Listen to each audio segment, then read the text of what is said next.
Claro, que lo siente muchísimo. Ella está delicada en este momento de salud y no ha podido venir. Y en un tiempo express, podríamos decir, Annette, pues Annette va a hacer de entrevistadora en esta plenaria sobre abuso infantil de Fiona True y Martininis, eso es. Entonces, cedo la palabra. Bueno, no, primero, Annette, presentarás. Yo me siento. Dos magníficas ponentes que, en beneficio de la traducción, yo voy a hablar en inglés y así vosotros no tenéis que cambiar y las traductoras tampoco. I'm going to talk in English, so the translator does not Voy a hablar have to en switch, español para que así no tengáis que estar quitándoos los auriculares y poniéndoslos. Earphones. Pero solo si me dais permiso. ¿Sí? Ok. Porque tuve algún tema hace algún tiempo con una situación muy parecida y no quisiera repetirla. Alguna gente aquí sabe a lo que me refiero. Ok. Tengo el gran placer de presentaros como primera ponente a Fiona True. Ella trabaja en el Ackerman Institute en Nueva York. El Ackerman Institute es un referente para todos los terapeutas de familia, creo que desde los más mayores, como puedo ser yo, hasta los más jóvenes, que veo alguna cara por aquí, que creo que han sido alumnos o incluso todavía son alumnos de algunas de las escuelas acreditadas de la Federación. Me estaba comentando antes justo que su interés principal en la investigación siempre ha sido la violencia familiar y sobre todo desde un inicio en la faceta de violencia de género, pero muy pronto se dieron cuenta de que violencia de género solo no existía, sino que cuando había violencia de género también había violencia contra los niños. Su influencia mayor quizás implicaba también todo el pensamiento feminista, porque violencia de género no puede ser llevada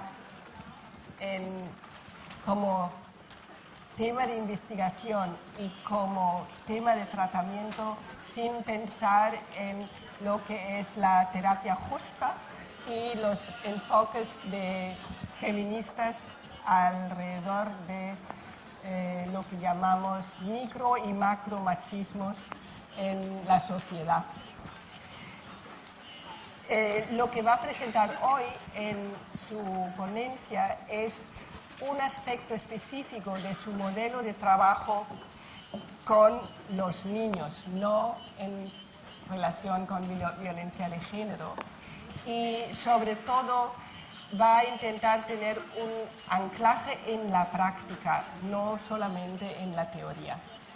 Y le doy la palabra a ella para que os hable de este modelo específico que es integrativo y ecléctico.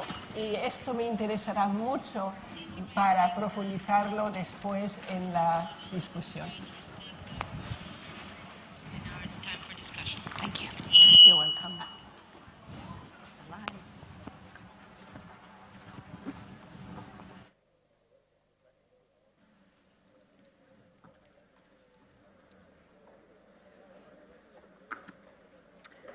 Good evening. Buenas tardes y le doy las gracias a los organizadores del Congreso por invitarme a presentar mi trabajo y estoy encantada de ver tantos terapeutas familiares entre el público. 400 terapeutas familiares. Esto quiere decir que el campo está vivo y funciona bien y Me gustaría decir lo mismo en Estados Unidos, pero ahí seguimos luchando en un sistema de salud que está a punto del colapso. Por lo tanto, esto va a suponer una gran lucha en los próximos años, pero es fantástico veros aquí.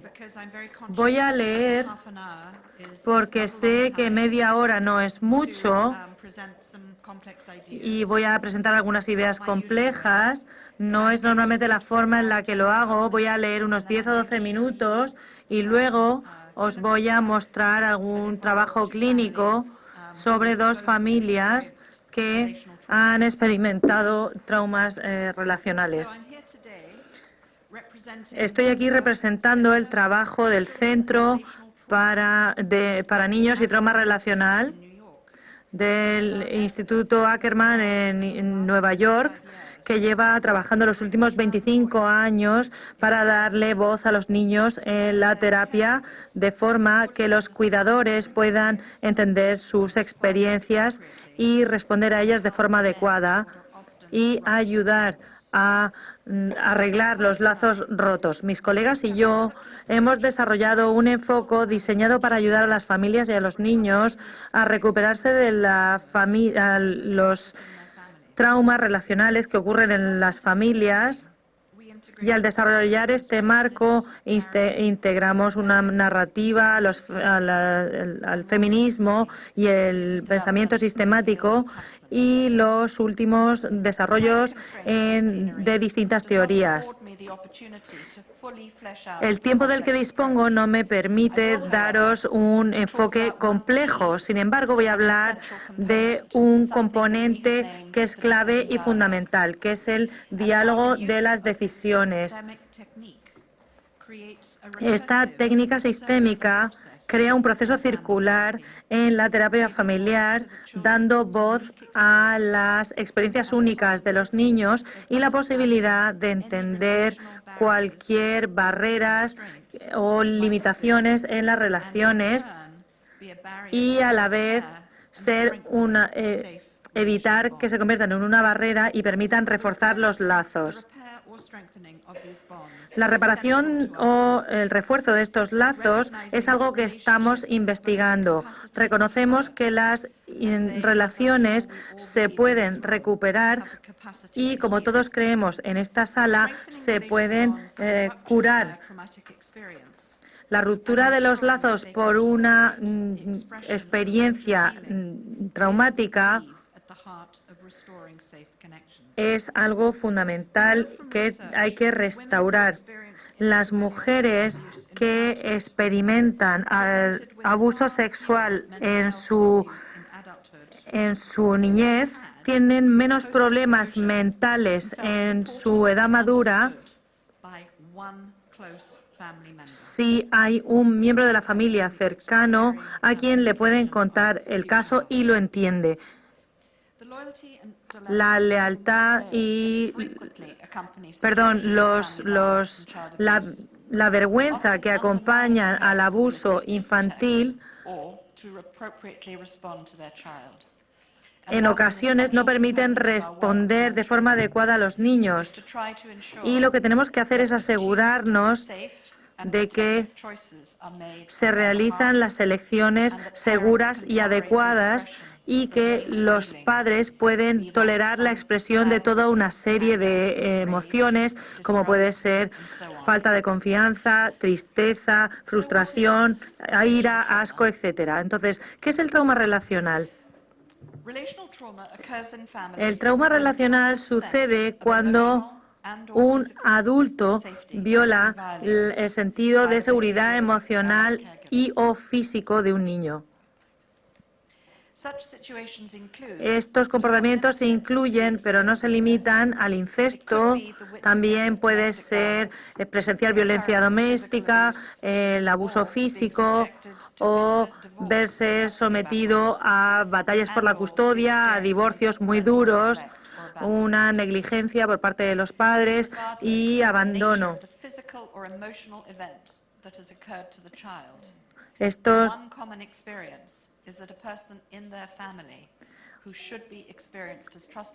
Una persona, en lo que le ocurre a estos niños es que hay una persona en su familia que ha roto los lazos y supone un trauma y sabe que no se va a poder fiar de esa persona a partir de ese momento. Uno de los retos que nos encontramos es cómo encontrar una terapia fiable cuando se ha abusado sexualmente de los niños. ¿Cómo se puede simultanear el respeto a la integridad de la familia y proteger a los miembros más vulnerables? Y cuando digo los miembros de la familia, no me refiero solo a la persona que ha sufrido la agresión, sino también al agresor. Hay los niños sienten miedo o una falta de lealtad, mientras que los padres se sienten avergonzados. Por lo tanto, hay que encontrar la forma de crear un espacio privado para los niños para explorar su experiencia interna y acompañarlos en sus emociones, y a la vez promover una relación segura con las familias. En este momento en la historia de la familia, lo que tenemos que hacer es incluir muchas de las ideas del pensamiento psicodinámico e integrarlas en la terapia sistémica. Y esto nos lleva a pensar en el tratamiento de la violencia en la familia de una forma distinta. Para ello, hemos desarrollado varios principios generales y los voy a mencionar brevemente en esta presentación, pero veréis que se menciona mucho en el trabajo clínico. La primera noción es mantener una atmósfera moral clara. Es un concepto que tomamos y que trabajamos a partir del proyecto de violencia doméstica del Instituto de Peggy Penn y Julian Walker, y estudiaron familias en las que había violencia por parte del cónyuge,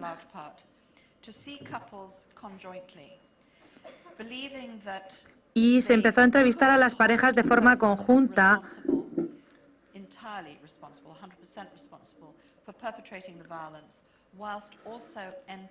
de forma que se pudiera controlar lo que pensaba el agresor, mientras que también se tenía en cuenta todos los aspectos psicológicos, a la vez que se responsabilizaba a esa persona. Así que los que trabajáis en el campo de la violencia de género, los artículos que se escribieron en los 80 son tan importantes para la actualidad como los que se escriben hoy en día.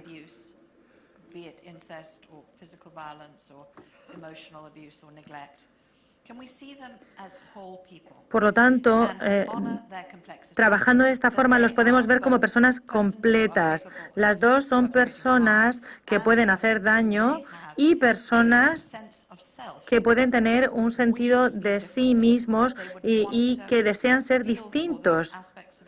Y tenemos que saber qué es lo que quieren ser. Pues quieren ser un buen padre, una buena madre, por ejemplo. Hay que reparar o fortalecer la unidad relacional de la familia. Como terapeutas familiares sabemos que las familias no dañan, sino que curan. Pero la experiencia de haber sufrido incesto o haber visto violencia familiar, vemos que supone una grave ruptura en la familia, pero esto se puede reparar o fortalecer fortaleciendo la unidad de la familia. Y por último, desarrollar y optimizar la capacidad empática. Nosotros también empezamos a trabajar con esto en familias en las que el problema era el incesto. A pesar de que algunos de los hombres y de los chicos hablaban mucho desde el yo y no se permitían imaginar la experiencia del niño. Y es muy importante que esa persona imagine la experiencia del menor. Es algo muy complicado pero simplemente quiero que sepáis que esto forma parte de nuestra práctica. Por lo tanto, con todos estos principios empezamos a evaluar de forma activa el cuándo y el cómo se debe construir el tratamiento, quién tenía que estar presente, qué constelación nos permitiría los mejores resultados. Esto nos dio la posibilidad de trabajar desde un encuentro familiar más tradicional con todos los miembros, y esto nos permitió trabajar con distintos elementos de la familia, siempre teniéndolos en cuenta como una unidad. Rápidamente nos dimos cuenta que los niños que habían sufrido abuso sexual necesitaban una sesión individual para procesar sus ideas y para promover una conexión segura con los miembros de la familia. Lo que obtuvimos fue un proceso sistémico multimodal que unía distintos componentes de sesiones familiares, que ofrecía oportunidades adecuadas y seguras para que los miembros exploraran los detalles de sus experiencias de forma individual y sin barreras en las conexiones.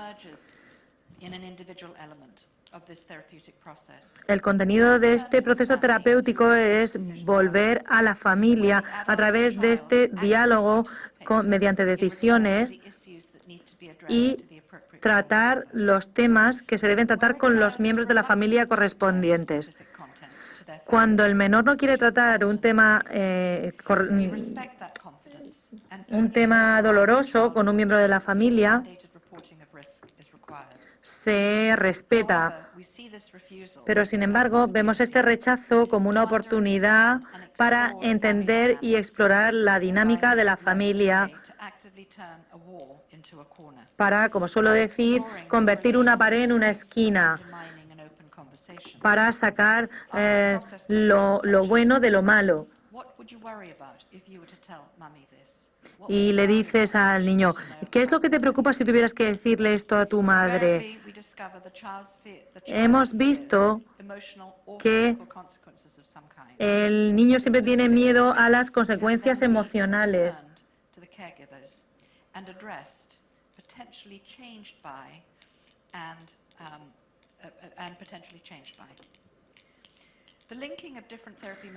La unión de distintas modalidades terapéuticas no solo nos permite trabajar con la percepción de la familia que tiene la familia del menor, sino que también nos permite devolver esa percepción a los padres, bien usurpando la primacía parental o dándole a los padres la privacidad para explorar sus emociones y sus sentimientos.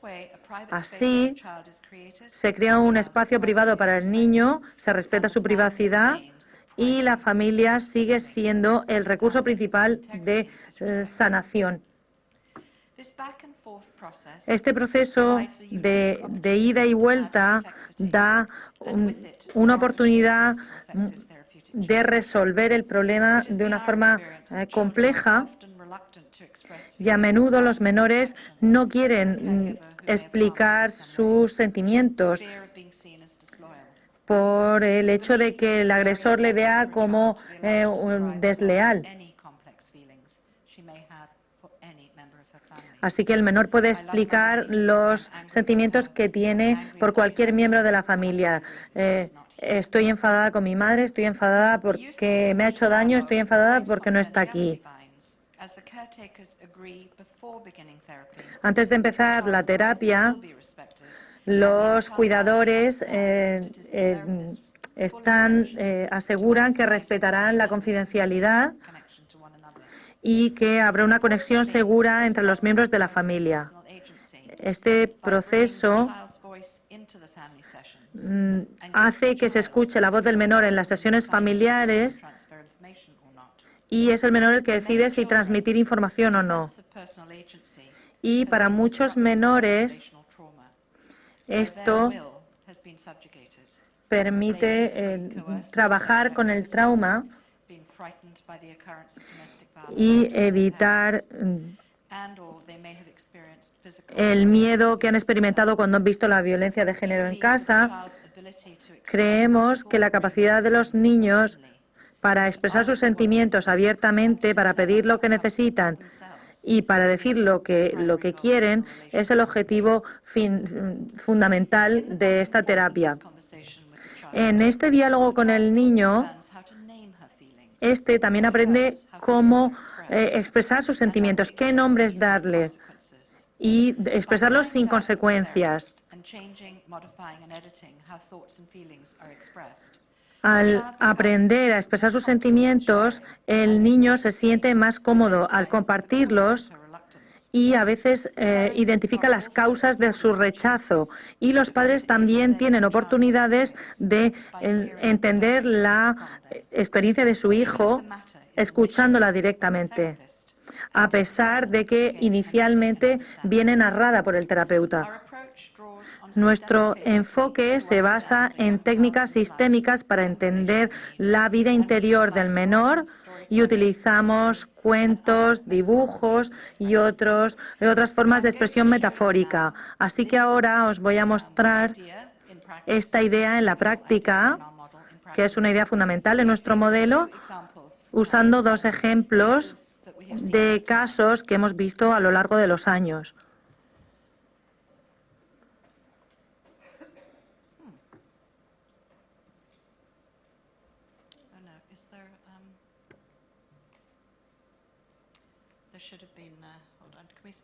A ver, ¿podemos pararlo? Ah, aquí. Exacto. ¿Podemos volver, por favor? Ahí. Vale.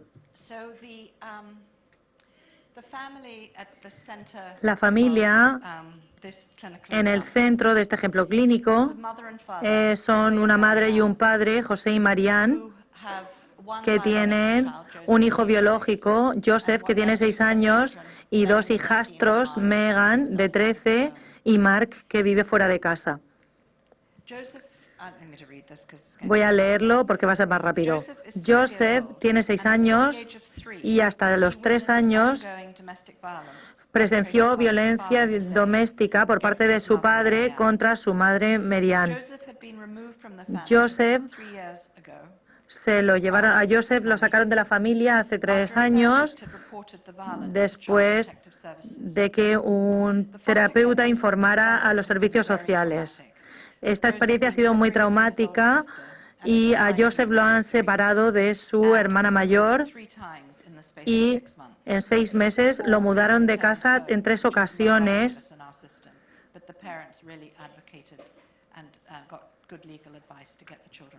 Pero por suerte, y esto no es muy frecuente en nuestro sistema, el niño pudo volver a su hogar. La salida del niño del hogar es algo que sigue resonando en la casa. José sigue utilizando violencia verbal. José al principio de la terapia se sentía enfadado y marginado porque su comportamiento ha cambiado en los últimos 3 años. Ya no hay violencia física, aunque no se ha acreditado. Antes me entrevisté con los padres durante 3 meses tratando sus problemas de traumas y redireccionando las frustraciones de José. Me reuní con José 4 veces en ese periodo de 3 meses y hasta esta sesión no había estado de acuerdo con unirse con sus padres y trabajar con ellos. Cuando lo vi de forma individual, le pregunté si había visto algunos cambios en la familia en los últimos 3 meses. Y le dije, ¿y qué cambios te gustaría ver en el futuro? Joseph me dijo que no quería que le dieran más, de que no le pegaran más, que no le habían pegado más, perdón. José ya no utilizaba castigos corporales, ya había menos miedo, pero Joseph aún estaba ansioso y su madre todavía estaba alerta y preocupada. En esta sesión le pedimos que hiciera un dibujo de su familia y representó a su familia como volcanes.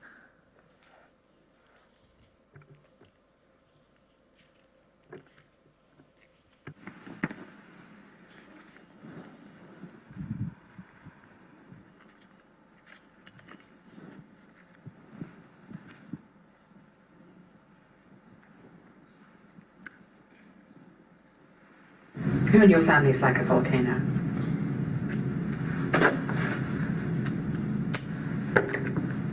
Can I ask Mummy and Daddy? Who in your family might be like a volcano at times? ¿A mí? You might be? Escuchar que su hijo le ve como un volcán lleva a José a reflexionar sobre sí mismo, que el hecho de tener un buen día a la semana no es suficiente y es un cambio enorme en su sistema. Ha estado furioso porque porque pensaba que no se daban cuenta de los cambios que había llevado a cabo en casa y que ya no era tan violento. Ahora el niño ha abandonado la habitación, la sala, y vamos a hablar de sus reacciones para ver el hecho de que haya motivado que él haya dibujado a la familia como volcanes. Y en algún punto voy a pedirle a José que se meta en la piel de su hijo, que se ponga en situación como si fuera su hijo y piense en su padre como un volcán en activo. Ese fue un momento extraordinario por parte de José, en el que fue lo suficientemente sincero sobre su incapacidad de reaccionar de forma empática con su hijo y meterse en la piel de su hijo. Y tuvo un efecto muy profundo en sí. En cuanto al trabajo familiar, sugerí que José fuera a terapia de forma individual. Tuvo una de las... Fue víctima de violencia terrible también. Él nació de forma prematura con problemas en el cerebro porque su padre maltrataba a su madre durante el embarazo y tuvo una infancia muy, muy violenta. La mejor parte de él mismo quería ser un padre diferente, pero cuando lo oyó directamente de su hijo, que no eran cambios suficientes, se dio cuenta de que tenía que cambiar muchas cosas. Ahora vamos, a ver, ¿podemos volver? Sí. Ahora vamos a ver otro ejemplo de otra familia. En otra sesión de diálogo vamos a ver una pareja de gemelas, Cristina y Cristal, de 5 años, y su historia es una de una pérdida terrible. Su madre biológica ha sido drogadicta y una madre que nos ha expuesto a la prostitución y a la posibilidad de ser abusada sexualmente. No tenemos pruebas, pero los síntomas de alguna de las niñas indican claramente el comportamiento inadecuado que han presenciado. Su abuela paterna, la madre de John, murió trágicamente 6 meses antes de que yo las conociera, no un año, como pone ahí. Y recientemente se mudaron a una casa nueva con John, su mujer Debbie y su hijo pequeño Justin, de 2 años. Las gemelas vinieron a nuestro proyecto porque Cristina, la mayor de las gemelas por 3 minutos, estaba participando o se estaba teniendo comportamiento extraño de tipo sexual con su hermana y sentía limitaciones a la hora de hablar y no sabían qué es lo que les había afectado especialmente, si la pérdida de la abuela, el comportamiento que habían presenciado de su madre, y los padres y la madrastra estaban superados por la situación. Incluso la madrastra lo consideró asqueroso. No solo hubo penetración digital de Cristina a Cristal, sino que se habían introducido objetos en la vagina también. El trabajo que precedió este momento, intentamos hablar con los padres de por qué sentían tanto rechazo a hablar abiertamente. Sí, ahora lo ponemos.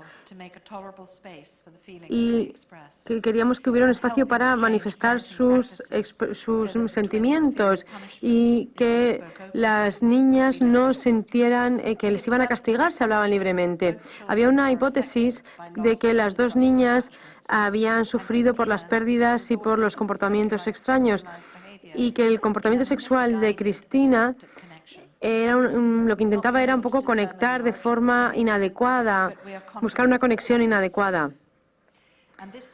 Esta sesión, antes de esta sesión, ambas familias pidieron a las niñas que hablaran de este comportamiento inapropiado sexual. Como veremos en el vídeo, el miedo al castigo no ha desaparecido del todo. Luego volvieron los padres y dijeron que podían hablar de cualquier cosa, que no se les iba a castigar de ninguna forma, y la sesión continúa. Hacemos un diálogo de decisión y le pido a la niña que se reúna conmigo a solas. Y hacemos como una representación con marionetas y a continuación vemos lo que sucede. Así que al abrazarse a sus padres, Cristina deja de sexualizar esa necesidad de cariño con su hermana y recibe cariño de sus padres. La relación de las gemelas fue objeto de terapia, de tal forma que el vínculo entre ellas se mejoró y se fortaleció también el vínculo con los padres. Espero que haya sido ilustrativo el ejemplo y ahora cedo el turno de palabra a mi compañera Martín. Martín.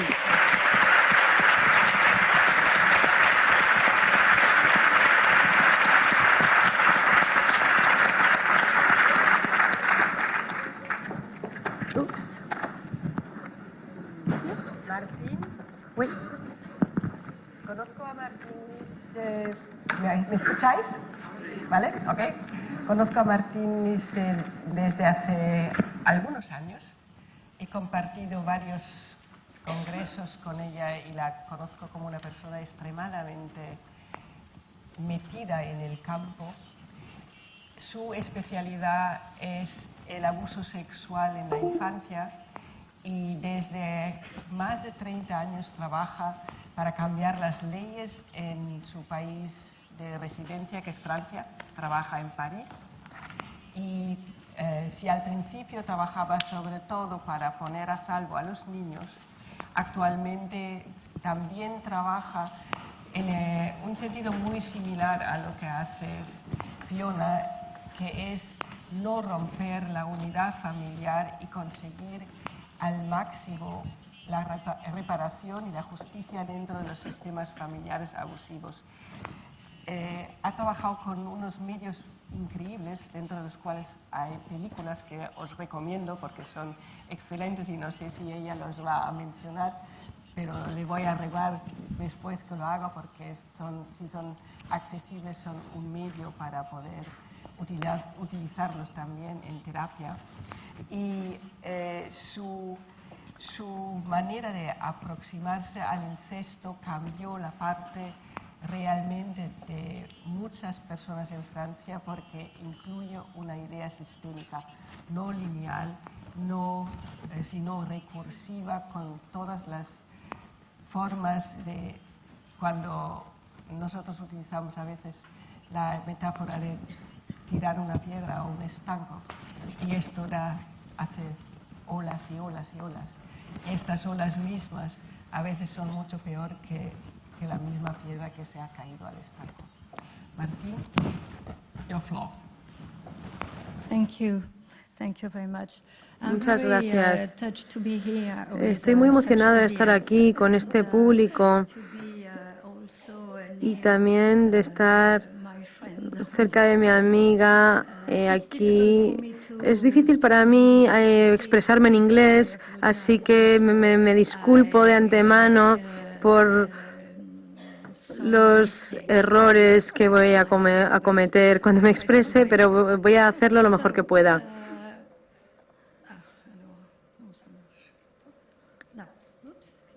¿Funciona? A ver.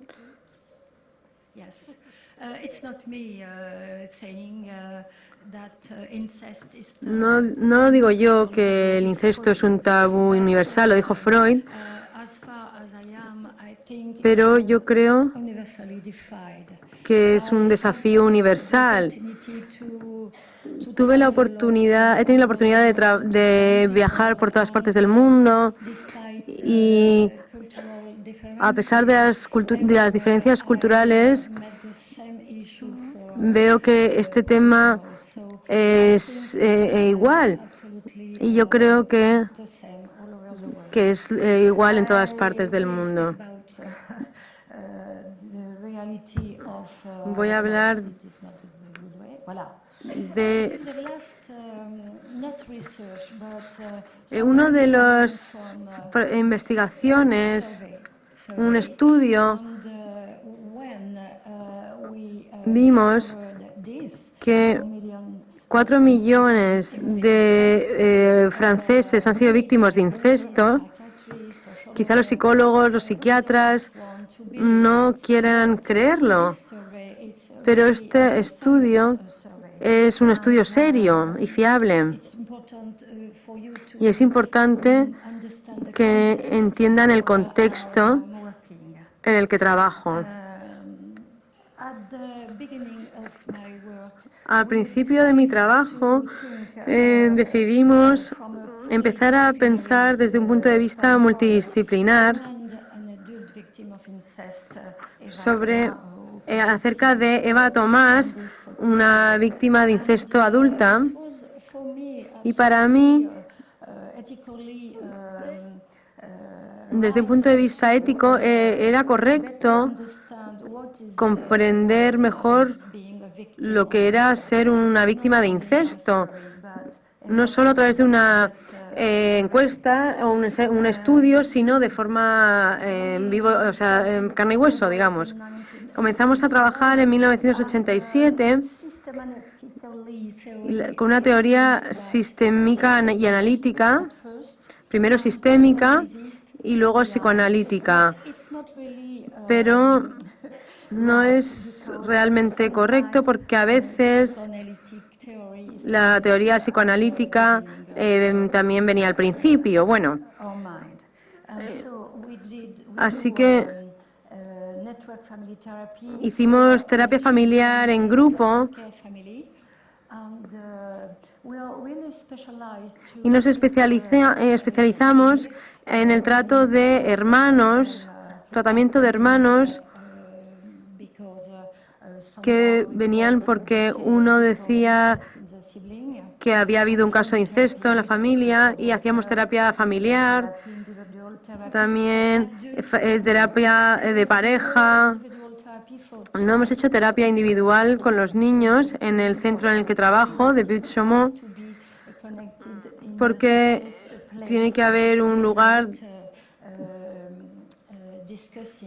en el que se debata del tema y los niños tienen que tener privacidad.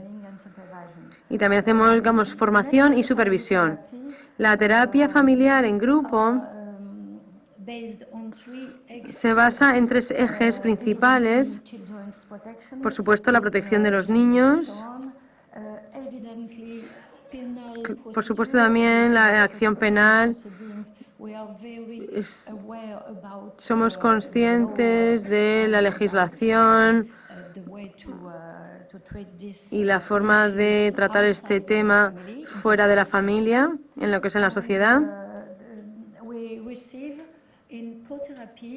Y recibimos en la terapia un equipo de trabajadores sociales con los niños, con los padres, si los padres no están en la cárcel, porque claro, el incesto es un delito, es una agresión y la legislación es muy estricta con este problema. Y algo que no sé si sabéis lo que son los tutores ad hoc, que significa un trabajador social o un psicólogo que son, digamos, tienen la autoridad parental, digamos, durante el proceso, durante el procedimiento judicial. Quizá durante 3, 4, 5 años, porque en Francia la justicia es muy lenta para abordar estos problemas de familia. Hay una paradoja, se da una paradoja en Francia. Hay muy pocos cursos de formación sobre el impacto o muy poca literatura sobre el impacto del incesto en las universidades, muy poca formación. Hay algo más en el sistema de educación continuado, pero recordemos que 4 millones de franceses han sido víctimas de incesto, con lo cual es algo que me sorprende. Pero es, digamos, un punto débil. En Francia, quizá en otros países, quizá no en Estados Unidos, pero en Francia es, digamos, hay un vacío en torno a esta dificultad. El primer libro, La violencia impensable, porque la gente no piensa en este tipo de delitos sexuales contra los niños. Es muy difícil de entender y las dificultades se basan en las emociones reprimidas dentro de las personas que se encargan, que tienen niños a su cargo, los padres que son los agresores o cómplices. Así que me inspiró mucho la mitología. Ahora entenderán a qué me refiero. Medusa.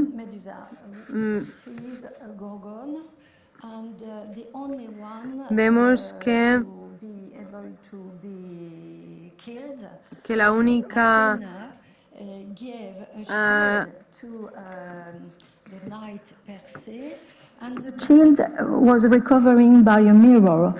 Atenea le da un escudo y como Medusa está petrifica a sus víctimas, las mata. Y con el escudo que le dio Atenea, lo pone frente a Medusa, a los ojos de Medusa, y Medusa se petrifica a sí misma. Hay otra metáfora que me resulta interesante sobre las emociones. Hay una artista de Brasil que representa a Medusa en un plato de espagueti boloñesa y creen que así es como ven el plato las personas anoréxicas cuando tienen que comerse la comida y sienten repulsión.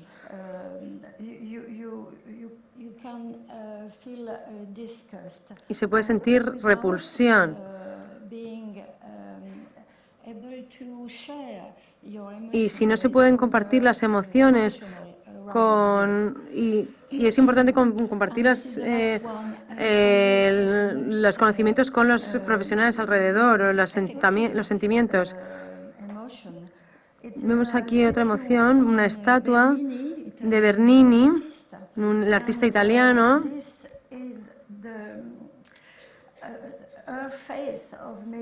Y vemos que la cara de Medusa está tan triste que se nos olvida que tiene la cabeza llena de serpientes.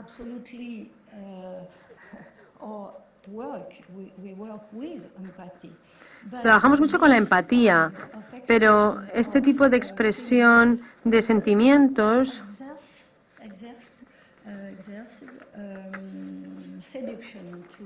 ejerce como una seducción, seduce a los profesionales y anula la capacidad de pensar en realmente qué nos encontramos en esta situación.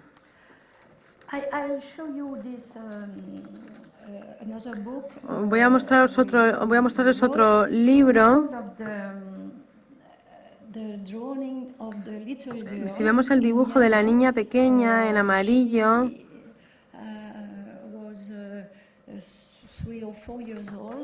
tenía 3 o 4 años y representó a su madre, y cuando dibujó el triángulo, le pedí que me dijera lo que era. Y me dijo la niña, ¿lo sabes perfectamente? ¿Sabes lo que es? Y le dije, no, no lo sé. E insistí y me dijo,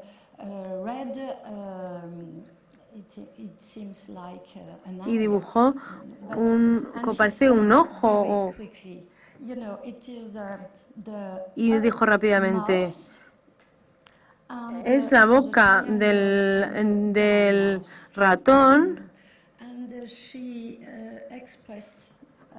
El triángulo es la boca de abajo, porque la madre le obligaba a hacer cunilingus a su hija, a su hija, sí.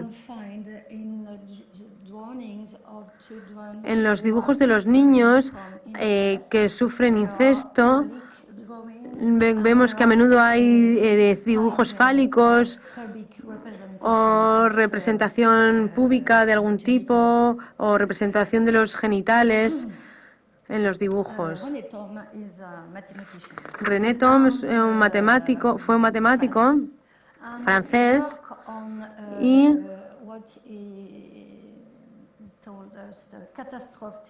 trabajó en la teoría de las catástrofes y la discontinuidad. No puedo leer teorías de matemáticas, pero de forma metafórica,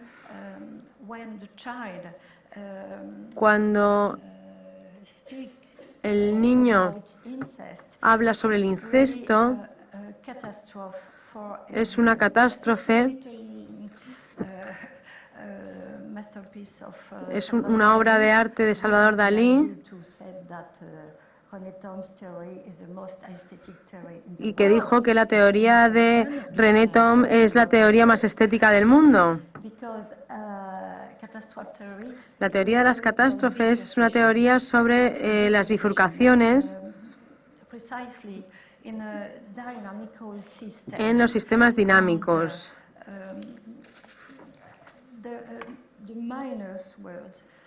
Las palabras de los menores revelan de forma muy precisa la bifurcación del equilibrio del sistema homeostático abusivo, ya sea del sistema familiar o del sistema institucional, que parecía hasta ese momento que se llevaba bien con la transgresión. Fue el primer momento justo después de una violación o de una agresión, es el momento en el que el niño o la niña va a contar lo que ha sufrido, lo que ha experimentado. A veces vemos que los niños vienen de alguna institución o familia de acogida y no sabemos que el niño sufre incesto o ha sido víctima de incesto. Y me interesa saber qué es la bifurcación, cuál es el contexto en el que es posible ayudar a los niños a expresar o manifestar o contar estos secretos de familia. El objetivo de la terapia es desequilibrar la homeostasis incestuosa, porque esta crisis familiar que llega a los terapeutas o a los trabajadores sociales es la crisis del desafío de la legislación y un pequeño indicio de una apertura hacia un equilibrio diferente. Es muy concreto.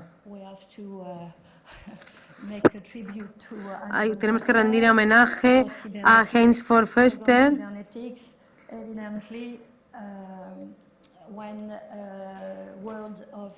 Cuando el mundo de los niños o los niños se acercan a alguien y se involucra en la crisis de la familia, llegamos a un cruce de caminos sistémico entre el contexto ideológico, el contexto institucional y el tipo de formación o representación para que lo entendamos. Y por supuesto el contexto personal, cuál es tu historia, qué ha sucedido relacionado con el incesto en tu familia o con la historia de tu amigo. Moni El-Kaim hablaba de resonancia. He trabajado mucho con la resonancia. Mani trabajó mucho con el tema de la resonancia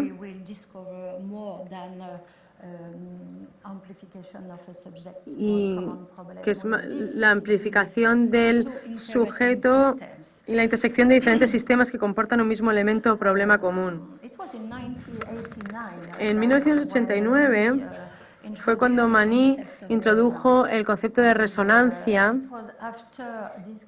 y después de descubrir el trabajo de un premio Nobel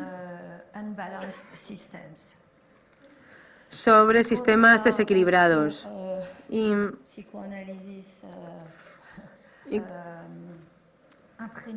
como también somos aprendices de psicoanálisis,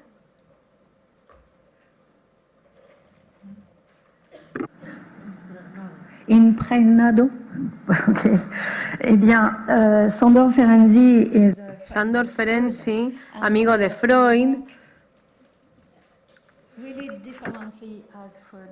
trabajaba de una forma muy diferente a Freud porque trabajaba con prostitutas en los suburbios, con problemas muy serios y muy profundos, y trabajaba con en el momento del trauma y con la fragmentación psíquica postraumática. Trabajaba o se centraba mucho en la identificación con el agresor durante el momento del trauma y también en una etapa muy temprana de su carrera llevó a cabo hipnosis maternal e hipnosis paternal. La hipnosis maternal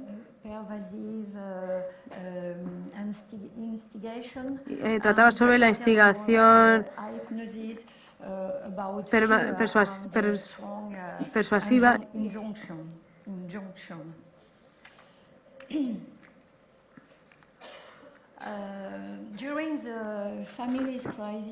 durante la crisis de la legislación en materia de familia vemos tres ejes. Hemos dicho la protección de los niños, el tema de la justicia, los tutores ad hoc y, por supuesto, en cuanto al derecho del que abusa de los niños. Durante la crisis legislativa nos encontramos en un momento muy delicado porque si la situación del niño ha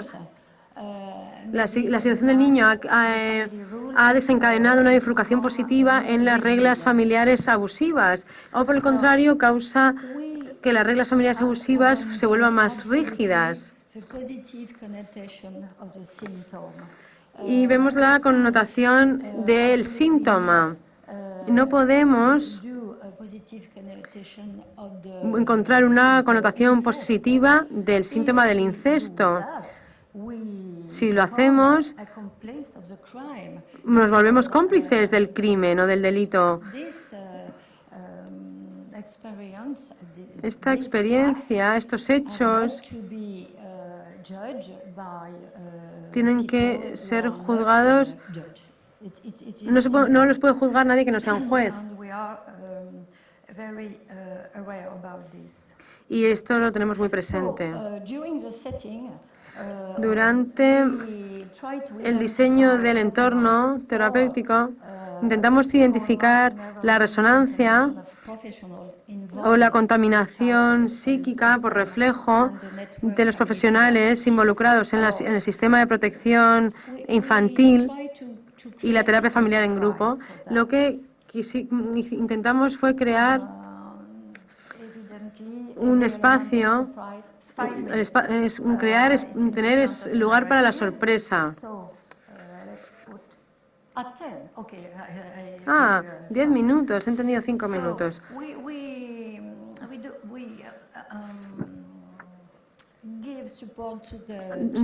Brindamos apoyo a los niños o al niño con lo que llamamos enfatizando la sobreestimación benévola de las competencias del niño. Es algo muy importante porque al principio de nuestra vida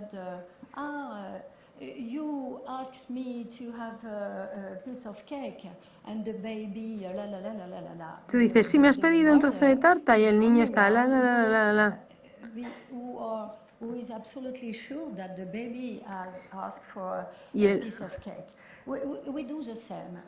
Pero nosotros en el fondo estamos convencidos de que el niño ha pedido tarta. Y hacemos un poco lo mismo en nuestro comportamiento terapéutico. Intentamos evitar el abuso comunicativo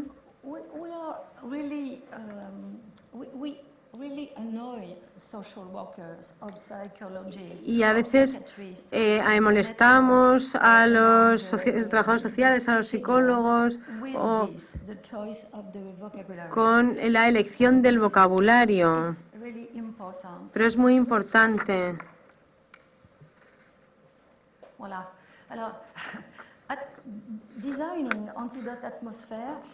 A la hora de diseñar un ambiente como antídoto, bueno, queremos aquí rendir homenaje a una joven americana estadounidense que yo formé, que me decía, ¿cómo puedes crear un nuevo ambiente para tratar a una víctima de incesto? Y fue una pregunta tan buena. No recuerdo el nombre de un terapeuta muy conocido canadiense, pero trabajaba con antídotos y entonces lo vi claro y uní las dos cosas. Diseño del ambiente como antídoto.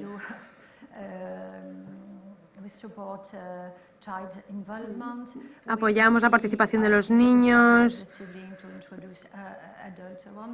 Pedimos a los hermanos que nos presenten los adultos a su alrededor. Les pedimos que dibujen un árbol genealógico con el niño. Estamos pendientes de la acción penal. También prestamos atención a la comunicación no verbal, porque cuando sufrimos un trauma, como el incesto, la comunicación no verbal es todavía más importante que lo que nos cuenten, porque si el padre ha dicho voy a hacerte el amor y vas a ser menos frígida que tu madre, ¿qué te parece lo que te ha dicho tu padre? ¿Qué es lo que sientes en el interior?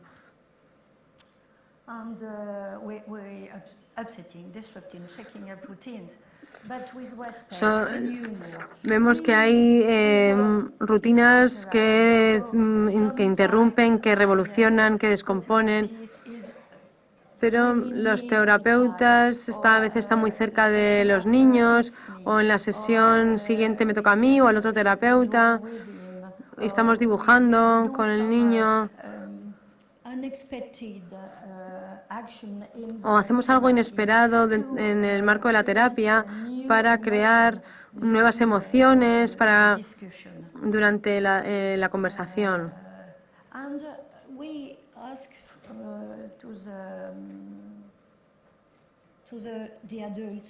Y les preguntamos a los adultos en la terapia que no digan mami, mamá, papi, Por supuesto, los niños tienen derecho a utilizar las palabras que quieran, pero para los adultos, hablando de papi, cuando papi es un violador, parece que la terapia no va a funcionar igual. Y es una forma de separar lo que es la violación en sí de la relación con el padre. Para reducir la reducción del impacto del miedo es muy importante. Los niños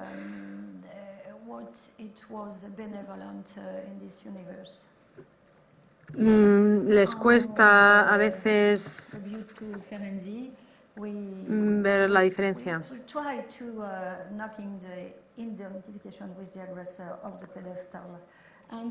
Intentamos, digamos, bajar del pedestal al agresor, ¿no? Y animamos al niño a que haga que pongan motes que caricaturicen al agresor. Recuerdo una niña pequeña que tenía una inteligencia, que era muy inteligente y fue violada no por ningún miembro de su familia, sino por un psicoterapeuta. Y respondió, vale, voy a pensar sobre ello. Y en la siguiente terapia, cuando volvió a la siguiente terapia, me dijo,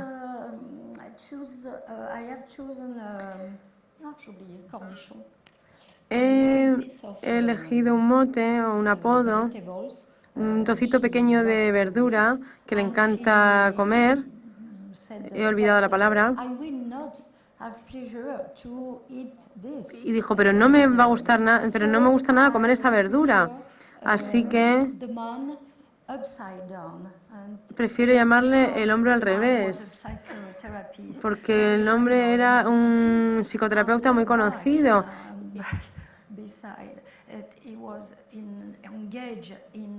y participaba en acciones sádicas con la niña. Y era una historia muy triste.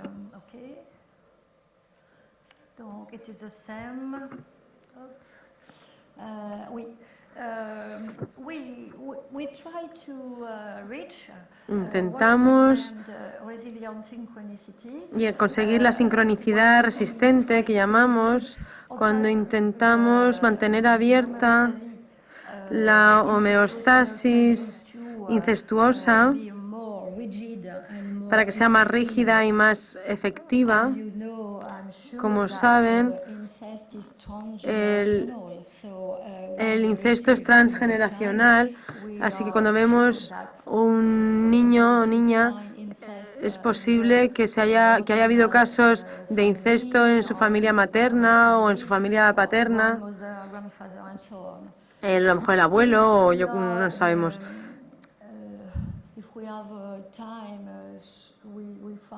Si te encontramos el tiempo, para hacerlo, podemos ver que hay incluso consecuencias, secuelas de una guerra o de un pasado. Nos remontamos al pasado lejano. Me quedan 3 minutos. A ver. Esto es el esquema de una familia normal. La ley prohíbe el incesto. Dentro de los 4 círculos vemos a la izquierda los hechos, a la derecha transacciones. A veces las transacciones en la familia son muy importantes. Tenemos también la memoria, los recuerdos de la infancia, la psique. Si lo comparamos con este esquema, Cuando la legislación que prohíbe el incesto, digamos que está reprimida, vemos las transgresiones. A la derecha vemos transacciones incestuosas y tendemos a olvidar, nos olvidamos de investigar, pero es muy difícil conseguir, o sea, encontrar la sumisión de los niños.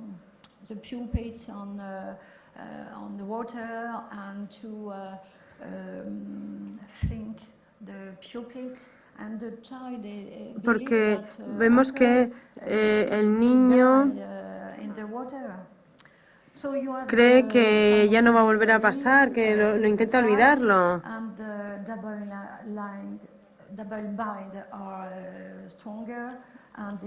Vemos que hay dobles vínculos.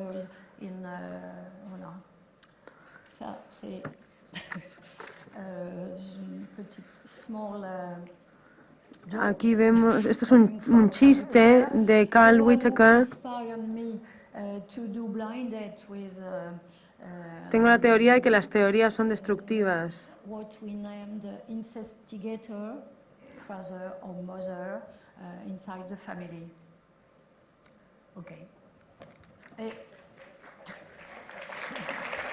A ver.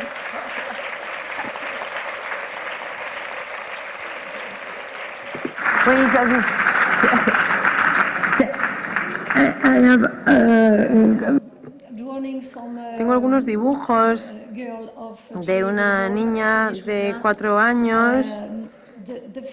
El primer dibujo representa la vida interna de la niña de forma espontánea, sus sentimientos internos con serpientes o peces fálicos. En la misma sesión vemos aquí el agua y vemos cómo los peces empiezan a morir. Y hay algunos que flotan, pero es menos peligroso. Vemos aquí una representación de un cangrejo.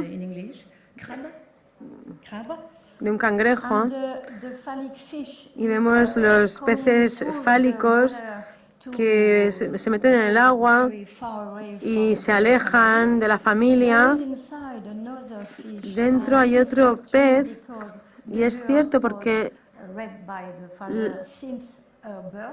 la niña había sufrido abusos desde el nacimiento. La familia vivía en una secta.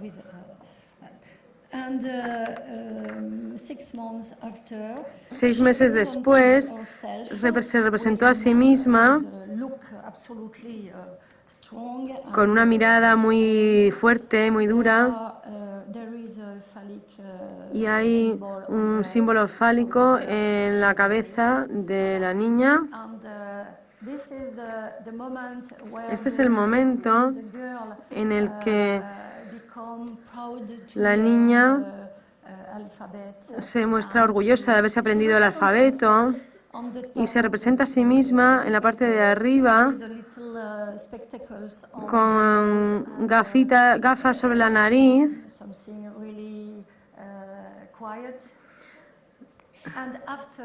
Y al final de la terapia, este es el dibujo de una niña de 4 años. Se representa a sí misma como una princesa con un vestido con botones hasta el cuello para protegerse a sí misma. Y aquí termina mi presentación. Ahora sí, de verdad. Gracias.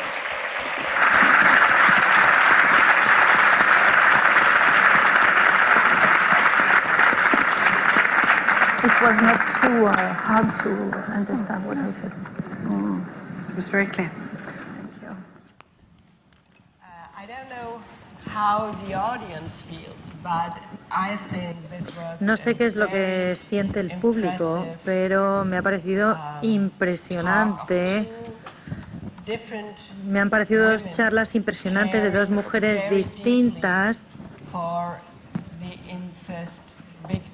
que se preocupa mucho por las víctimas de incesto y por los niños que son víctimas de violencia, y a la vez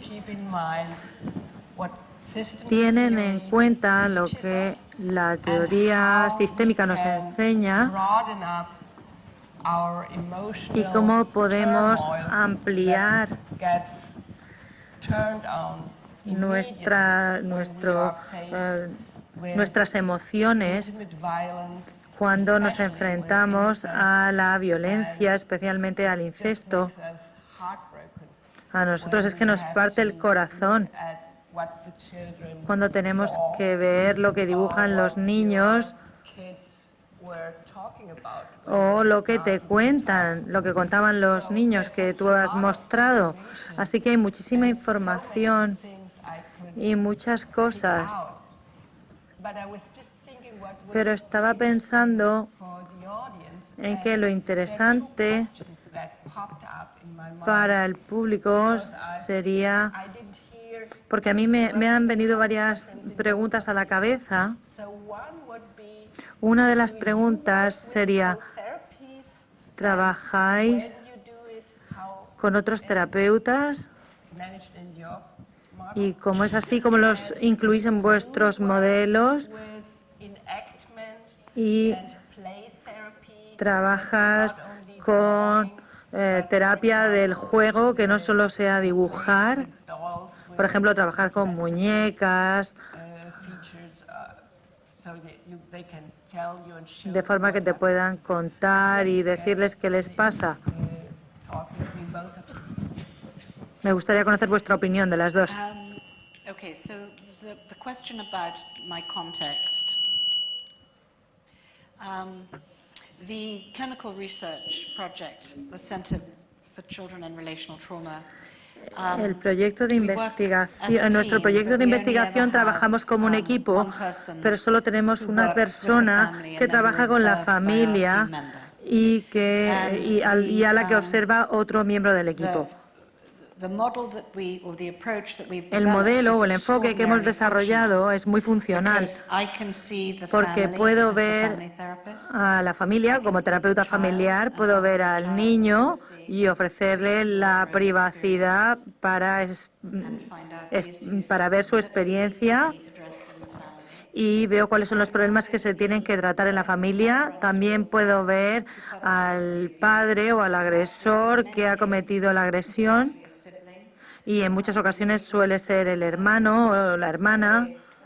En una encuesta realizada hace poco por un colega de Estados Unidos sobre las agresiones sexuales en la familia, se ha mostrado que el abuso sexual por parte de hermanos es más frecuente que por otros miembros de la familia. Así que en el modelo yo cuento con una persona de mi equipo al otro lado del espejo, y cuando empezamos a trabajar de esta forma,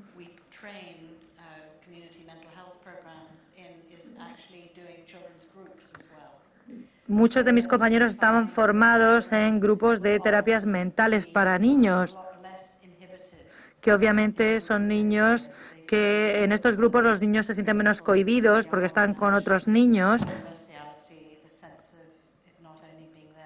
no tienen la sensación de estar solos, y es una forma de arrancar y de sacar los temas que se deben tratar luego con la familia.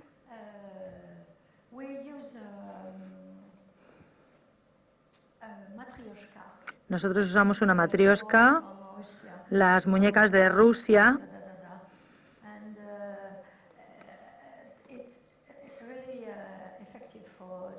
y es muy eficaz para los niños porque la matrioshka grande, luego hay otra más pequeña, pequeña, y luego hay una pequeñita. Hemos tenido las mismas durante muchos años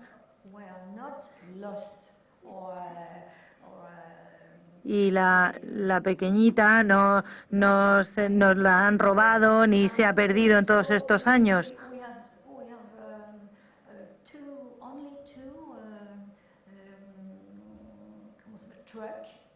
Y tenemos dos camiones de bomberos.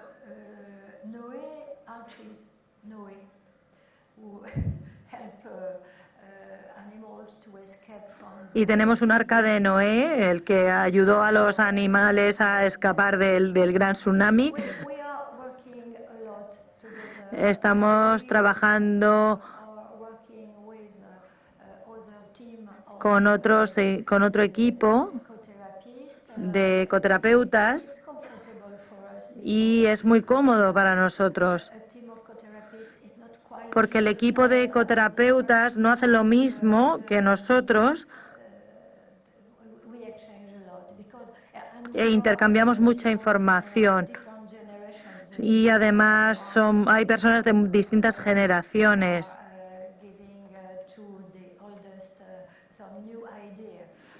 Así que las nuevas generaciones ofrecen ideas a las personas que llevan más años trabajando y viceversa. Es algo en lo que no me he detenido mucho, pero que nos resulta muy importante. De hecho, hemos creado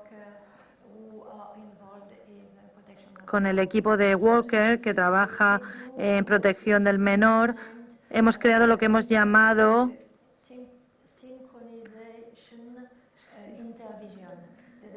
sincronización, intervisión,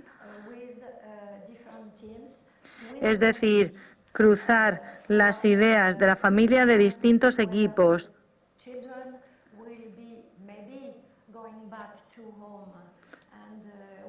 Para tener en cuenta el momento, por ejemplo, en el que los niños van a volver con la familia. Y esto es muy interesante, porque cada equipo, los terapeutas, los trabajadores sociales, los psicólogos y el equipo de la familia, el legal, por así decirlo, no todos se expresan igual. Y pueden decir, cuando yo he recibido al niño he hecho esto y aquello, o cuando el niño se ha ido ha pasado esto y lo otro. Esto lo hacemos en 5 sesiones y nunca escribimos al juez, salvo cuando hay algo nuevo que aparece en la sesión de terapia. Y entonces tenemos que hacer un informe obligatorio.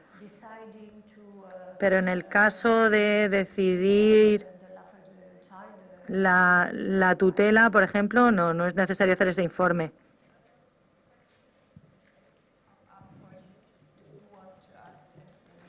¿Queréis preguntaros algo entre vosotras? Yo haría un comentario, no es una pregunta. Parece, por lo que ha contado Martín, que los niños a los que ya veis están fuera de la familia, están en tutela, y creo que hay una gran diferencia. Eso no quiere decir que nosotros no trabajemos con niños que estén tutelados, pero nuestro método es que los padres participen de forma activa en la terapia.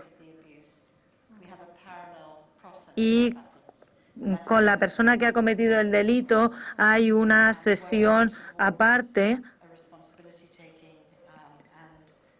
para trabajar, para pedir perdón y para hacerse responsable de sus actos, y de forma que pueda empezar a expresar empatía hacia el niño. Por lo tanto, nuestro contexto es distinto. Y cuando hablo de crear relaciones seguras, hay muchos niños a los que no se les ha creído la primera vez que lo contaron, y es por eso por lo que trabajamos con mucho cuidado con los padres, incluso si no son los agresores, para que puedan entender por qué no creyeron al niño. ¿Cuáles fueron los mecanismos emocionales o los tabúes que hicieron que no vieran lo que estaba ocurriendo? Esto es algo que se esconde muy bien normalmente. Se suele pensar que las madres son las primeras que tienen que saberlo, pero luchamos mucho contra esto porque las unidades de investigación pueden sospechar mucho de la madre en caso de que lo supiera antes. Por lo tanto, creo que esto es una gran diferencia entre nuestras poblaciones. Sí, quizá no tan grande, porque nosotros trabajamos mucho con padres que no han cometido ningún delito, otros que sí. Somos dos terapeutas y lo que hacemos es separar al agresor del otro progenitor. Uno de nosotros se encarga de las víctimas y otro del agresor. Y hacemos sesiones individuales para los agresores y para los menores. Y también una sesión con los padres por separado. El chico o la chica con el padre, o el niño con la niña con el padre o con la madre. Y con la madre, perdón. Y los invitamos a que vengan a una sesión común de terapia antes de acudir a una sesión de terapia familiar en donde se permite que las víctimas y los agresores estén cerca. Para ello hay que tener el permiso del juez si no ha finalizado el juicio, pero si ha finalizado el juicio es muy fácil hacerlo. También trabajamos mucho con especialistas en el tratamiento de adultos que abusan, que se dedican a tratar, son profesionales que se dedican a tratar a estas personas porque el juicio lleva tanto tiempo. Hay momentos en los que eran menores ya no son menores al final del juicio, son adultos jóvenes. Por lo tanto, invitamos al psicólogo a cargo del tratamiento del adulto para que vengan y participen en la terapia familiar.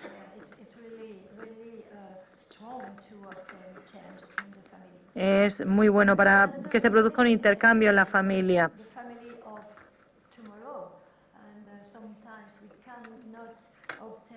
Y a veces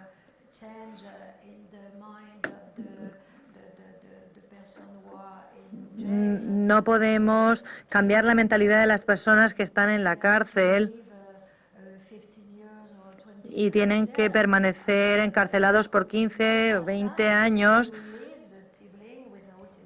Y, lógicamente, no podemos dejar al menor tantos años sin tratamiento.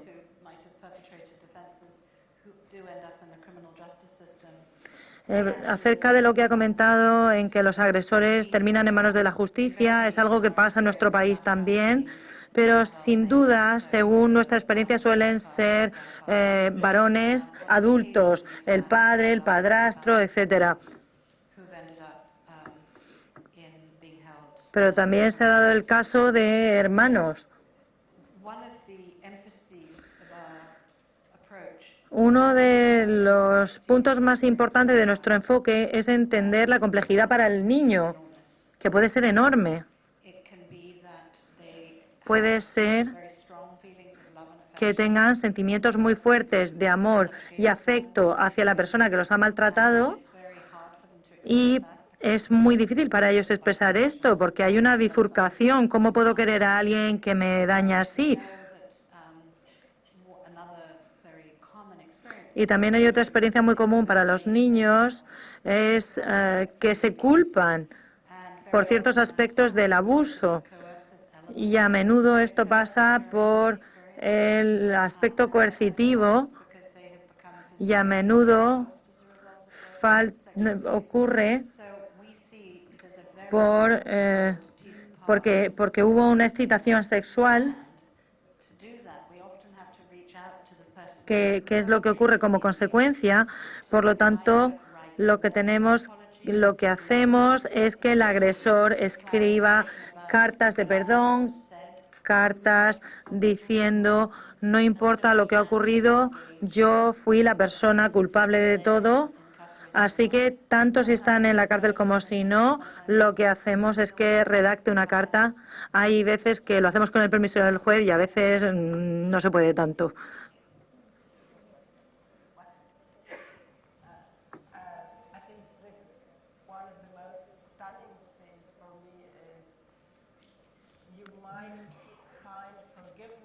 Creo que una de las cosas más increíbles es que se encuentra el perdón, porque lo que ocurre es terrible y conseguís que la gente vea cómo es culpable y que perdonen.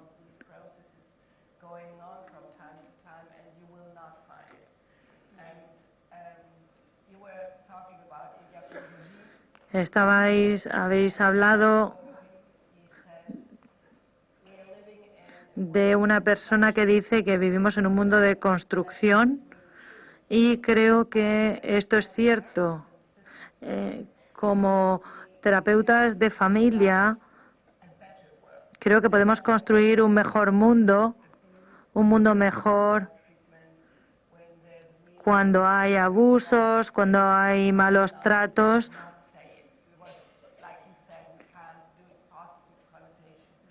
Por supuesto, no se puede asignar connotaciones favorables al incesto, lógicamente, pero sin duda me parece un trabajo fantástico. Ahora abrimos la ronda de preguntas al público. Perdón, quería decir algo sobre el perdón.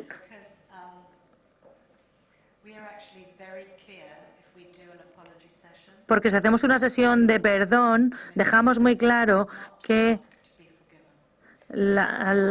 ¿qué ocurre si que le pedimos a la persona que cometió el abuso que no diga al niño que le pida perdón? O sea, que le debe su perdón, que le perdone.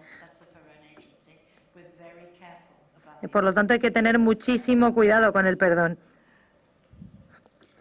Bueno, gracias a los dos por la intervención. Ha sido bastante densa. Desde mi punto de vista había mucha información muy importante que quizás yo no he podido recoger del todo por la complejidad de lo que habéis trabajado durante tantísimos años, pero adivino e intuyo que detrás de eso hay mucho más de lo que yo he captado aquí.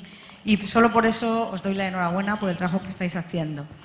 Voy a introducir el tema de género desde el lenguaje y voy a hablar de niñas abusadas porque es algo que estamos hablando todo el tiempo en niños, niños, niños, y yo he echado de menos la palabra niñas en estas dos exposiciones, y yo voy a introducirla porque la prevalencia del abuso sexual, al menos aquí los estudios que hay, son de abuso a niñas sobre todo. O sea, que prima el abuso sobre niñas y no sobre niños. Sí, por ahí. Perdón. Esto es un problema de traducción porque en inglés no existe el De acuerdo. Pues agradezco entonces y pido perdón, pero agradezco entonces la aclaración porque creo que era pertinente quizás, ¿no?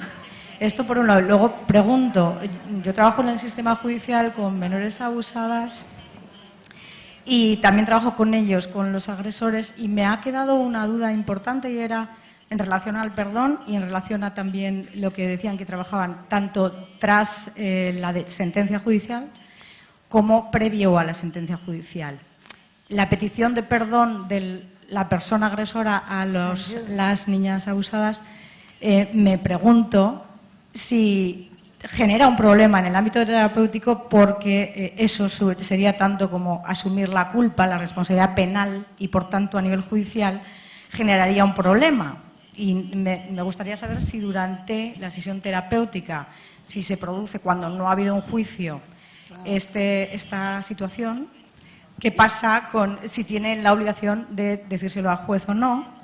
Y luego me preguntaba también cómo es posible que se produzca esta reparación, digamos, porque yo creo que habéis hablado en términos de reparación del daño a la víctima, que aquí en nuestro contexto sería una mediación penal de adultos, si tras la condena este trabajo que ustedes hacen terapéutico supone o conlleva para la persona que está en prisión la reducción de pena o algún tipo de beneficio penal.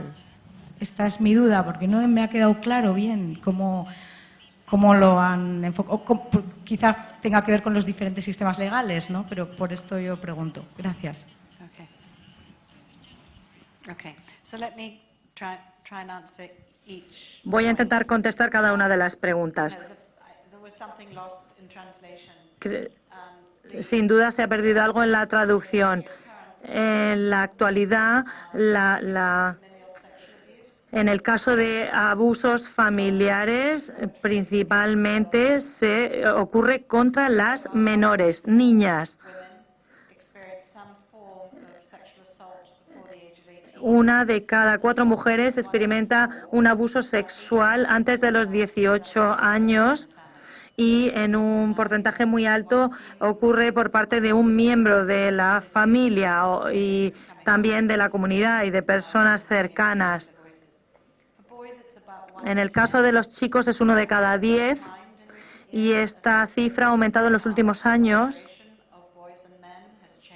porque, lógicamente, la visión de los niños y de los hombres ha cambiado y creo también ha cambiado el escándalo en la Iglesia Católica y creo que el hecho de que también se haya empezado a hablar del tema, esto ha hecho que los chicos experimenten una gran vulnerabilidad, con lo cual eso creo que ha quedado claro. Cuando le pedimos que escriban cartas a las personas que han cometido un delito, se lo pedimos a aquellas personas que ya están en la cárcel. Si pensamos que hay información que es necesaria durante la terapia,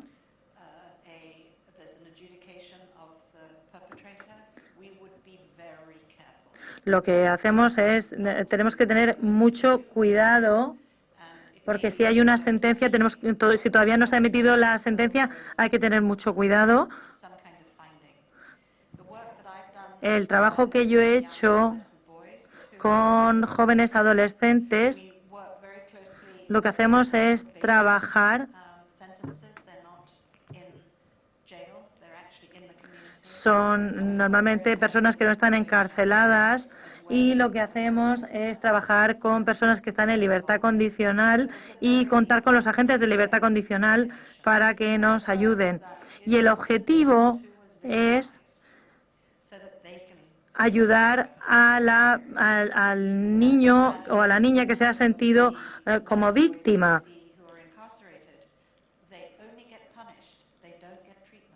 Y no olvidemos que las personas que entran en la cárcel, lo único que hacen es estar en la cárcel, es decir, que no reciben ningún tratamiento, es un castigo, no un tratamiento. En Francia, en la actualidad, la obligación de tratamiento se decide durante el juicio. Por ejemplo, para agresores jóvenes, los agresores jóvenes no van a ir a la cárcel. Lo que tienen que hacer es tratamiento de forma obligada. Para las madres que son cómplices, no van a la cárcel, pero trabajamos con ellas durante la sesión, porque para los menores es importante ver que nos preocupamos por lo que ocurrió, por la madre, por el padre, a quienes se les invita a que vengan a la sesión, si es posible, con el juez, porque tienen la obligación de que se les trate. Pero si no quieren que el menor esté allí, no van a venir a la sesión, los menores no vienen a la sesión de terapia. Y en cuanto a las cartas,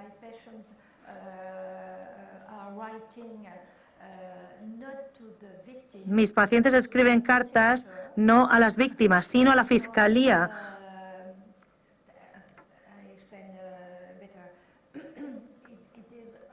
Lo voy a explicar un poco mejor. Por ejemplo, un adulto joven que había cometido un abuso durante la adolescencia vino a terapia. Ellos se sienten mejor, ya no se sienten tan avergonzados y le dije, vale, te puedo tratar, pero a la vez tienes que tienes que informar a las autoridades legales. Al principio no lo hacían y los jueces estaban alucinados de recibir estas cartas porque me decían, pero es que han perdido la cabeza, ¿cómo escriben una carta así para mí? Pero para el futuro de la vida familiar es importante, porque la vida familiar no es solo el agresor y la víctima, es para toda la familia y es importantísimo separar este acto de la intimidad, el respeto, etcétera. Y mediante las cartas son un primer paso. Esta es una cuestión para Martín, sobre todo, porque recuerdo que hace unos años compartimos un seminario sobre este mismo tema en Toulouse y la respuesta a estas cuestiones que se están planteando era cuando se produce un caso de un abuso sexual en una chica, en un chico, primero se avisa al juez y luego al terapeuta. Es un poco el mismo planteamiento que se está haciendo en este momento. Avisar al juez es un mecanismo de protección del menor, avisar al terapeuta es un mecanismo de intervención con todo el sistema, que, por supuesto, ¿no?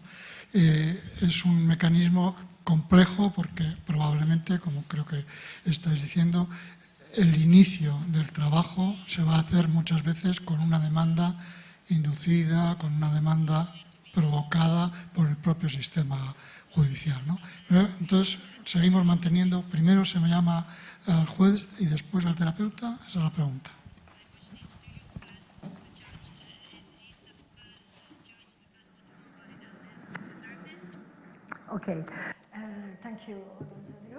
Gracias, Juan Antonio.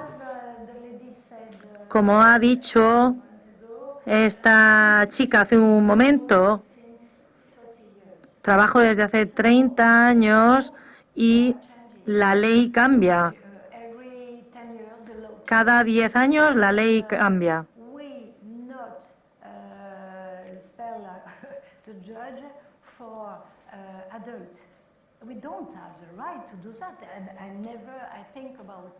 Y no tenemos el derecho de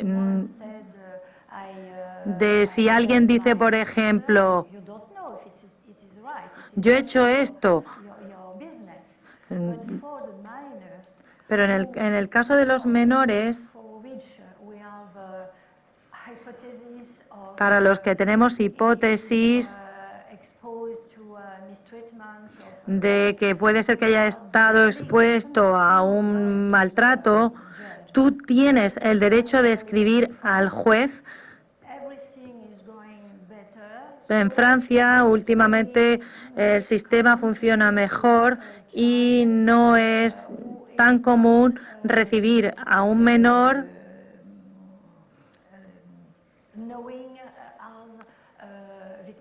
sin saber que ha sido víctima de abuso. En primer lugar, llegan al centro después de haber pasado por un trabajador social, por un psicólogo. Por lo tanto, no hay que escribir al juez, no hay que decírselo al juez. No hay que decírselo en el caso de adultos, pero sí en el caso de menores.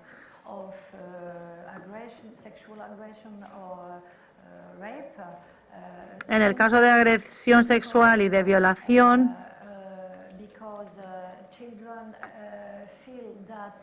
a veces los niños sienten que la terapia es el lugar para expresar las emociones que nunca han querido compartir.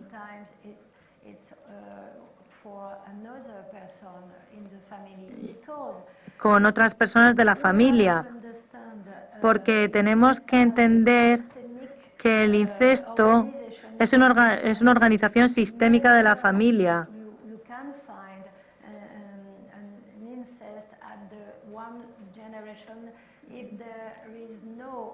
No se puede encontrar incesto en una generación si no ha habido incesto en el pasado,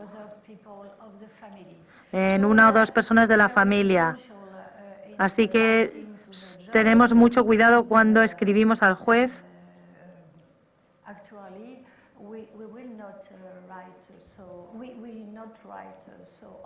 Y de hecho no tenemos que informar a los jueces con tanta frecuencia como en el pasado, porque los trabajadores sociales están mucho más formados en cuanto a este tema.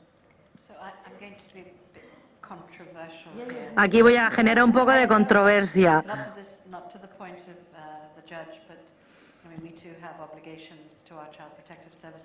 Nosotros también tenemos obligaciones de los servicios de protección al menor, pero quiero romper el mito de que el incesto se transmite entre generaciones, porque si te fijas en las cifras de cuántas mujeres experimentan abuso sexual antes de los 18 años y cuántos hombres han sufrido de abuso sexual, la proporción de una de cada 4 y 1 de cada 10, lógicamente se va a encontrar la experiencia del incesto en algún punto. Pero yo explico, en nuestro caso esto es algo lógico. Pero claro, a menudo tienes que dar un paso atrás y decir, oye, vivimos en un sistema que es una patriarquía, un patriarcado, perdón, aún, que el control paterno no tiene control. Los niños normalmente sufren el abuso no de pedófilos, sino por parte de personas que tienen prácticas sexuales distintas a las de los pedófilos. Por lo tanto, tiene que ver mucho con el reto de y enfrentarse a la sexualización de las mujeres y también el miedo homofóbico que existe. Y cuando se abusa de un niño, no les gusta, que no dicen nada por el hecho de lo que van a pensar de ellos, por el miedo de lo que van a decir. Por lo tanto, creo que hay que despatologizar alguna de las formas de pensar, porque esto es un problema de salud pública. Sí, quizá, no sé si trabajas con los abuelos, porque yo sí lo hago, siempre que es posible, claro. Y lo que yo veo en la clínica,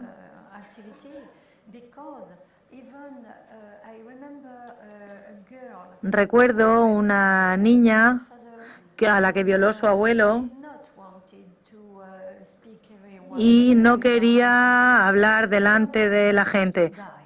Y el abuelo había muerto, así que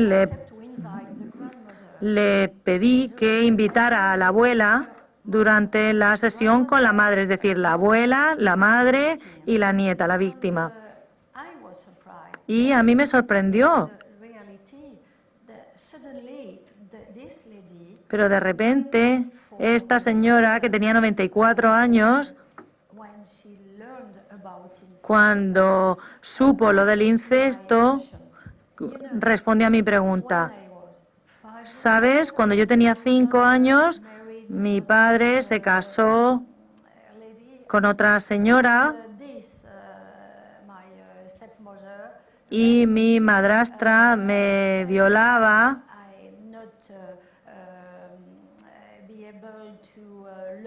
Cada vez que no me aprendía la lección.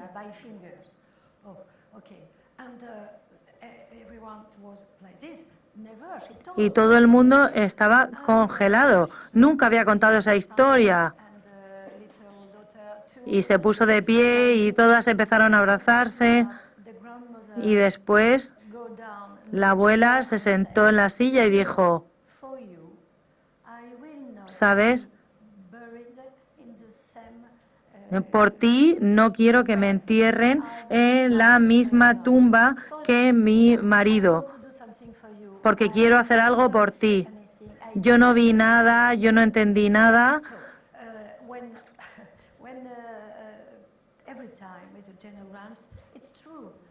Con los árboles genealógicos es cierto, es un tabú. Pero cuando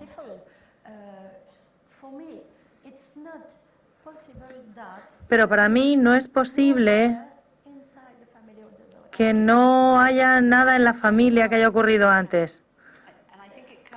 Lo que me preocupa, y creo que viene por mi experiencia de muchos años oyendo voy a echarle la culpa a mi madre porque fue culpa de ella, porque ella le pasó a ella.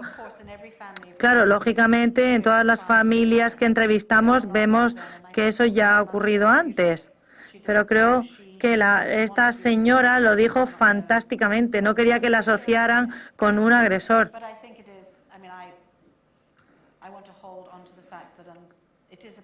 Pero quiero reforzar el hecho de que es un problema de salud pública y lo que tenemos que hacer es cambiar la ley de forma que los niños puedan estar seguros y las familias puedan estar seguras. Creo que podemos dejarlo aquí. Muchísimas gracias.